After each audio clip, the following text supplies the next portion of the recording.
تو ہم نے 3 سپارے حفظ کیے. اس کے بعد ہماری آنکھیں دکھنے آ گئی. تو وہ مجھے آج تک وہ جب پچھتاوے کی بات کر رہے تھے نا، ایک پچھتاوا یہ بھی ہے کہ وہ ہم ختم نہیں کر سکے. وہ 3 سپاروں کے بعد ہماری آنکھیں جواب دے گئی تو ختم ہو گیا. اس کے بعد ہمارے محلے میں بہت اس زمانے کے جید عالم تھے مولوی ابراہیم میر سیال کوٹی، جو کہ اہل حدیث کے امام سمجھے جاتے تھے. امام تو مولوی ثناء اللہ تھے امرتسری، ان کے بعد یہ تھے. بہت جید عالم، اور لائبریری ان کے پاس، ان کے گھر میں جو کتب خانہ تھا. میں سمجھتا ہوں کہ مجھے معلوم نہیں کہ اس کے بعد چونکہ ہم چلے آئے کہ اس کتب خانے کا کیا ہوا. بڑی نادر کتابیں تھیں ہمارے دینی علوم کے بارے میں. تو ان سے آپ نے پڑھا؟ ان سے ہم نے ابتدا کی، ابجد اور قاعدہ. اور پھر گھر پہ ہم مدرسے میں نہیں گئے کوئی 4-5 برس شروع کرنے کے بعد. مدرسے میں پہنچے کچھ 5ویں جماعت. اچھا. جب تک ہم نے گھر پہ پڑھا. گھر پہ ہمارے تعلیم کے ایک استاد تھے. پھر جب ہم 10ویں جماعت میں پہنچے تو ہمارے ہیڈ ماسٹر تھے ماسٹر بہاری لال. ان کو بھی شعر کا شوق تھا. ان کا بچوں ایک اس زمانے میں یہ تھا کہ یہ تعلیم کا ایسا سمجھا جاتا تھا کہ شعر موضوع کرنے کی صلاحیت ہونی چاہیے. یہ نصابی کا ایک حصہ سمجھا جاتا تھا. نصاب میں تو نہیں تھا لیکن فرض کیا جاتا تھا کہ کم از کم بیر کی اور وزن کی سمجھ ہونی چاہیے، اور کم از کم مصرع موضوع کرنا جو ہے یہ ضروری ہے. ان کا طرح کے سب لوگ جو ہیں شعر کے، اور سید شمس العلماء سید میر حسن دیکھیں گے جج، اور وہ جج بنیں گے اور انعام ملے گا جس کو وہ پسند فرمائیں گے. چنانچہ ہم نے غزلیں لکھی، ہم نے بھی لکھی. اور چنانچہ وہ ہماری غزل جو تھی وہ شمس العلماء صاحب نے ہمیں، میں سمجھتا ہوں اس میں آدھے مصرع جو تھے وہ وزن سے خارج تھے لیکن انعام. تو دیکھیے آپ نے یہ ویڈیو، یہ آواز ہمارے فیض احمد فیض صاحب کی. تو کہتے ہیں کہ جب میٹرک کا طالب علم تھا، 10ویں جماعت جب پڑھتا تھا، تو وہاں ایک مشاعرہ منعقد کیا گیا. اس میں فیض احمد فیض نے پہلا پوئٹری پیش کی جس میں وہ سب سے اول آیا، اور اس کو انعام بھی دیا گیا. تو اس پوئٹری، اس مشاعرے کا جو سمجھو منصف تھا، جو جج تھا، وہ علامہ اقبال کے جو ہے وہ استاد شمس العلماء صاحب تھے. شمس العلماء ایک ہستی ہے، ان کا ایک اپنا نام ہے. تو شمس العلماء میر سید حسن صاحب، تو انہوں نے اپنی جیب سے 1 روپیہ جو ہے فیض احمد فیض کو انعام کے طور پر دیا. تو کہتے ہیں کہ جب بھی فیض احمد صاحب بات کہتے ہیں، وہ کہتے ہیں یہ 1 روپیہ میرے لیے ایک اثاثہ ہے. تو 1921 میں اس نے گورنمنٹ کالج لاہور سے جو میٹرک پاس کیا، پھر اسی کالج سے اس نے جو ہے ماسٹر بھی کیا، اور اس نے عربی میں بھی ماسٹر کیا. اس نے تعلیم بہت لی، اور اس نے ایک اپنا مقام بنایا. تو پوئٹری کی طرف جب اس کا رجحان ہوا، پوئٹری بھی تو اس نے لازوال جو باتیں کی وہ کہنے کی نہیں. تو کس طرح اس نے کتابیں لکھی، اس نے بہت ساری چیزیں لکھی. اس کی پوئٹری نے پوری دنیا میں دھوم مچا دی تھی. اس کے ایسے شعر تھے کہ آنکھ نم ہو جاتی تھی. کیا شعر ہے وہ. تو آئیے ان کا ایک شعر جو ہے وہ آپ سے شیئر کرتے ہیں. مت رو بچہ، مت رو بچہ. اس میں حوصلہ بھی ہے. اب دیکھیے کیا بات ہے اس کی پوئٹری کی، اس کی بات سنیں آپ کیا ہے یہ دیکھیں. کہ مت رو بچے، رو رو کے ابھی تیری امی کی آنکھ لگی ہے. مت رو بچے، رو رو کے ابھی تیری امی کی آنکھ لگی ہے. مت رو بچے، تیرے ابا نے کچھ ہی پہلے اپنے غم سے رخصت لی ہے. تیرے ابا نے کچھ ہی پہلے اپنے غم سے رخصت لی ہے. مت رو بچے، تیرا بھائی اپنے خواب کی تتلی پیچھے دور کہیں پردیس گیا ہے. تیرا بھائی اپنے خواب کی تتلی پیچھے دور کہیں پردیس گیا ہے.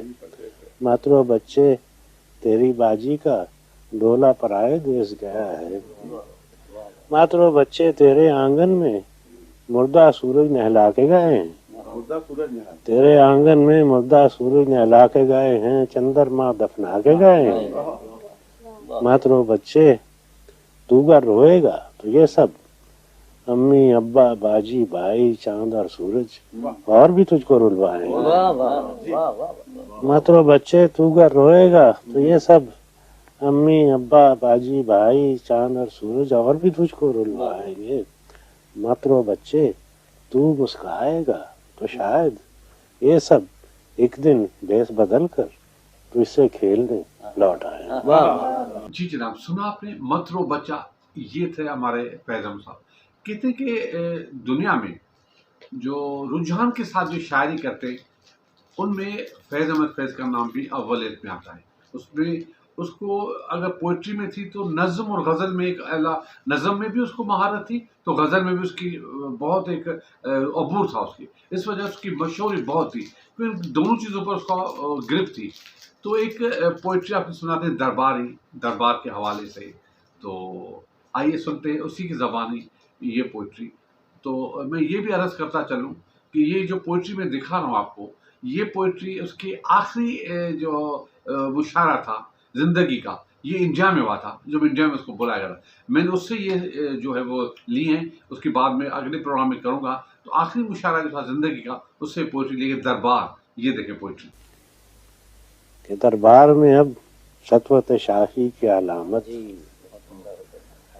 دربار میں اب سطوت شاہی کی علامت دربار کا عصا ہے کہ مصنف کا قلم ہے. دربار کا عصا ہے کہ مصنف کا قلم ہے.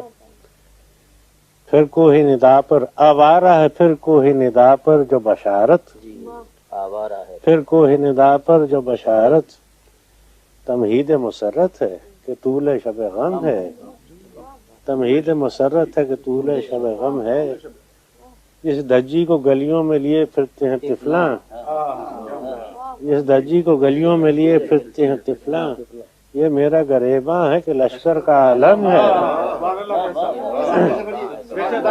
جس دجی کو گلیوں میں لیے پھرتے ہیں طفلاں، یہ میرا گریباں ہے کہ لشکر کا عالم ہے.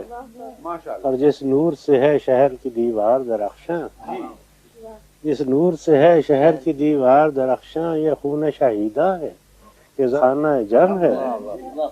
یہ خون شہیدہ ہے کہ زرخانہ جم ہے. میرا آخری شعر ہے کہ حلقہ کیے بیٹھے رہو ایک شمع کو یارو، حلقہ کیے بیٹھے رہو ایک شمع کو یارو، کچھ روشنی باقی تو ہے اور چند کے کم ہے.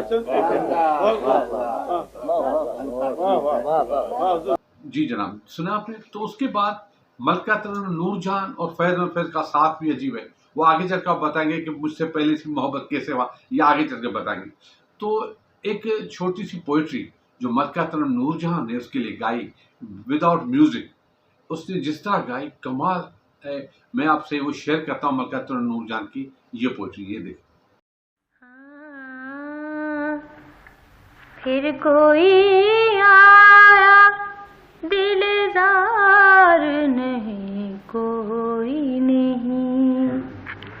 پھر کوئی آیا دل زار نہیں، کوئی نہیں. رہ ہوگا کہیں اور چلا جائے گا، راہ ہوگا کہیں اور چلا جائے گا.